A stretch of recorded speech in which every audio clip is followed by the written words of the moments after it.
Restaurant style creamy butter chicken ని ఇంట్లోనే అంతకన్నా టేస్టీగా అండ్ ఫ్లేవర్ఫుల్ గా చేసుకోవచ్చు. ఫస్ట్ హాఫ్ కేజీ చికెన్ లో నిమ్మకాయ రసం, ఉప్పు, పసుపు, కారం, అల్లం వెల్లుల్లి పేస్ట్, కొంచెం నూనె, అరకప్పు పెరుగు వేసి అంతా బాగా మిక్స్ చేసి 1 గంట అయితే పక్కన పెట్టేసేయండి.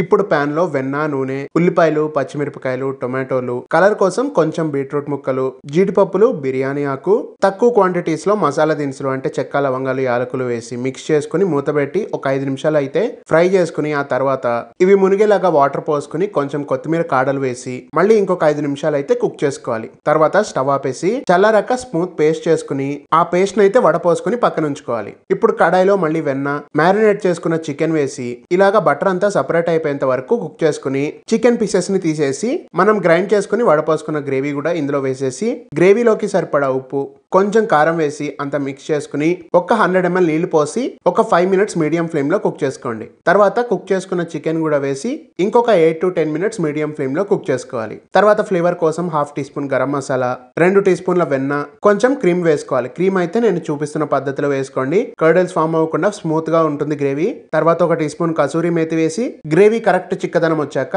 లాస్ట్ లో కొత్తిమీర వేసేసుకుని సర్వ్ చేసుకోవడమే. ఏ రోటీస్ లోకైనా చాలా బాగుంటుందండి. అండ్ రైస్ ఐటమ్స్ అయితే జీరా రైస్ లోకి చాలా బాగుంటుంది. మీరు కూడా ట్రై చేయండి. ఛానల్ సబ్స్క్రైబ్ చేయండి అండ్ ఇన్స్టాగ్రామ్ లో ఫాలో అవ్వండి.